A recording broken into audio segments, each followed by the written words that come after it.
헤어스타일이 트럼프 맞군요. 트럼프 전 대통령이 미국의 전직 대통령 중 처음으로 형사 재판을 받게 됐습니다. 혐의는 이렇습니다. 2016년 대선을 앞두고 성추문을 막기 위해 돈을 지급하고 회사의 장부를 조작했다는 의혹입니다. 자, 일단 트럼프 전 대통령의 입장은요. 이 같은 일은 전에 일어난 적 없고 말이 안 되는 사건, 정치적 기소, 미국을 향한 공격이다라고 주장했습니다. 이른바 도널드 트럼프의 사법 리스크에 대해서 재판에 출석한 트럼프 전 대통령이 정치적인 기소다라며 검찰을 비판하고 있는 겁니다. 들어보시죠. It's a scam trial. If you read all of the legal pundits, all of the legal scholars today, there's not one that I see that said this is a case that should be brought or tried. It's a scam. It's a political witch hunt. It continues forever. And we're not going to be given a fair trial. It's a very, very sad thing. 정치적인 기소다, 정치적인 재판이다, 마녀 재판이다 라고 반발하고 있는 겁니다. 트럼프 전 대통령이 재판 중에 조는 모습도 보였다고 합니다. 트럼프는 재판 중 눈을 감고 턱을 가슴에 대며 잠시 잡는 것처럼 보였다. 뉴욕타임스 보도였고요. 워싱턴 포스트는 지루하거나 흥미가 없는 듯한 표정을 지었다가 가장 활기찬 순간은 판사가 자리를 비울 때였다. 이게 글쎄 뭐 일종의 여유 있는 모습으로도 또 달리 보면 해석이 가능할 수 있을 것 같습니다. 자, 재판정에 있는 모습도 보도가 되고 있습니다. 송 변호사님, 트럼프 전 대통령이 받고 있는 혐의가 뭡니까? 지금 34개 정도의 혐의를 받고 있다고 해요. 너무 많아서 지금 방송에서 일일이 다 소개를 해드릴 수가 없는데요. 30 몇 개요? 34개입니다. 네. 지금 한국에도 그 한 10여 개의 혐의를 받고 계신 분이 있죠. 지금 트럼프 대통령 같은 경우에 이제 뭐 사기, 뭐 장부 위조 이런 것부터 시작해서 많은 혐의들을 받고 있는데 특히 이제 그 과거에 본인의 그 성추문 스캔들을 덮기 위해서 본인의 어떤 변호사를 통해서 그 돈을 건네고 회사 장부에 허위 기재한 혐의 이런 것들을 지금 받고 있습니다. 형사재판의 주된 혐의가 그건데 그 여성에게 돈을 준 건 맞습니까? 재판을 통해서 가려지겠죠. 그게 이제 재판에서 논쟁인 겁니까? 그렇죠. 돈은 건네갔다는 거잖아요. 예. 그런데 그게 이제 허위로 이제 장부에 기재를 했다는 그런 허위로 장부에 부분들이 기재했느냐 있습니다. 아니면 네. 그게 입막음용 돈이었느냐 아니냐 뭐 이거의 문제군요. 그렇습니다. 그렇군요. 그리고 성추문 자체에 대해서도 현재는 논쟁적인 거죠. 그렇죠.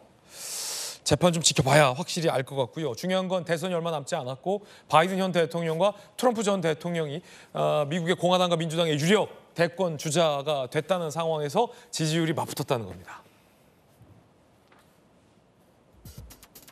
자, 일단 부정평가를 보면 막상막하 56대 55입니다. 그리고요. 지지도를 좀 보시죠. 자, 이게 46대 45로 딱 붙었습니다. 바이든 현 대통령의 지지율이 좀 상승을 했고 트럼프 전 대통령의 지지율이 하락을 했습니다. 오차범위 보는 거 좀 이제 좀 지겹습니다. 좀 확연하게 차이가 나든가 해야지. 이게 여론조사가 오차범위라고 해서 실제 결과가 꼭 그렇게 나오는 것도 아니고 예측조사가 맞지도 않고 해서 자, 좀 지루한 감이 있습니다. 46대 45로 여론조사에서는 일단 딱 붙었다는 거예요. 김영주 의원님. 네. 그래서 미국 전문가들의 얘기를 좀 들어보니까 예를 들어서 뭐 연세대학교에 몸담았던 봉영식 교수나 이런 분들에게 제가 계속 취재를 하는데 네. 이 미국 전문가들도 모르겠다는 거예요. 네.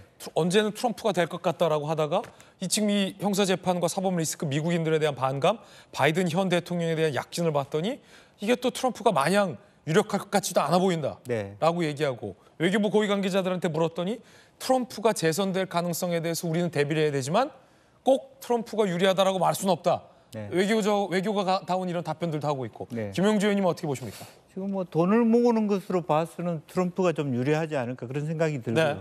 트렌드상으로는 지금 트럼프가 치고 올라오는 부분이고 다만 이제 고민은 뭐냐면 이 두 분에 대한 호감도보다 방금 우리가 봤습니다마는 바이든이 치고 올라오고 있고. 예.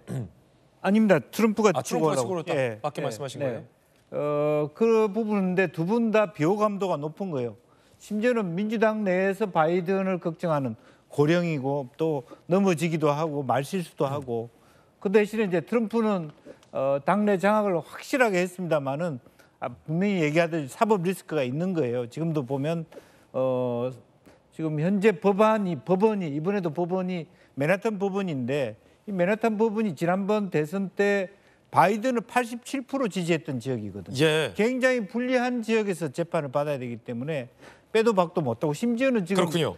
재판부조차도 민주당 편으로 알고 있어서 기피 신청을 했는데 받아들이지 않는 상태입니다.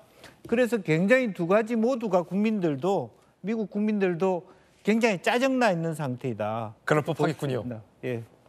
그래서 지금 이 현재로 봤을 때 트렌드 상으로는 트럼프가 될 가능성이 높아지고 있다고 하지만 앞서 말한 것처럼 누가 될지는 그때까지 가봐야 되고 또 미국 대선은 예. 알다시피 그 선거 과정이 굉장히 복잡하지 않습니까? 예. 각 주별로 이제 그런 부분이 있어서 뭐 지금 누가 이길 수 있다고 얘기하기는 어렵다 그렇게 봐야 될 것 같습니다. 왜냐하면 이 미국의 대통령이 누가 당선되느냐가 한미 관계를 넘어서 이 대한민국의 여러 이 대미 정책과 중요한 연관이 있기 때문에 우리나라의 안보 정책과도 중요한 변곡점에 있기 때문에 이제는 뭐 미국 개표 방송까지 좀 밤새서 봐야 될 상황이 될 것 같습니다. 트럼프 전 대통령이 주 4일 법정에 간다고 합니다. 많게는 매주 4회. 와, 대단하네요. 재판 불출석 시에 체포영장 발부, 고액의 벌금 부과. 정혁진 변호사님, 네네. 미국 재판부는 단호하군요. 미국은 우리나라보다 확실히 법원의 권위가 굉장히 높은 것 같아요. 재판 지연 뭐 이런 것도 많이 없는 것 같고. 그래가지고 그 뭐 줄리안인가 옛날에 뉴욕 시장에 있던 사람이 있었단 말이에요. 그런데 그 어머니가 맨날 뭐라고 이야기했냐?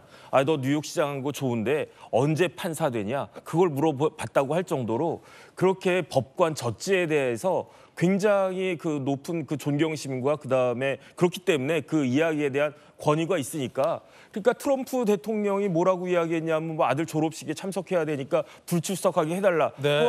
그 받아들이지 않았다는 거 아니겠습니까? 안 된다는 거예요? 그다음에 일주일에 4번씩 재판해라. 일주일에 5일인데 그 워킹데이가 5일인데 그중에 나흘 그 재판 나와라. 이렇게 이야기하니까 찍소리 못하고 불출석 못하고 계속 나왔다는 이야기 아니겠습니까? 진짜 아까 송영훈 변호사님도 말씀하셨지만은 우리나라하고는 너무 차이가 좀 난다. 비슷하면서도 차이가 난다. 일단은 그런 생각이 들고요. 예. 트럼프 전 대통령이 내가 전직 대통령이었으니까 이번 재판 내가 빠져야 된다. 그다음에 이거 대선도 이제 얼마 몇 달 안 남았으니까 대선 선거운동 해야 된다. 이런 식으로 빠질 수 없는 나라가 미국이라는 생각이 드는데 뭐든지요. 자신의 권위는 자신이 세우는 거 아니겠습니까? 앵커의 권위는 앵커가 세우는 거고요. 그다음에 뭐 대통령의 권위는 대통령이 세우는 거고 마찬가지로 법원의 권위는 법원이 스스로 세우는 건데 지금 제가 봤을 때 우리나라 법원의 권위는 옛날에 비해서 심각할 정도로 우려될 정도로 많이 지금 흔들리고 있다. 저는 그런 생각이 듭니다. 네, 정혁진 변호사님의 개인적 견해도 전해드렸습니다. 뜨거운 소식 함께하고 있습니다.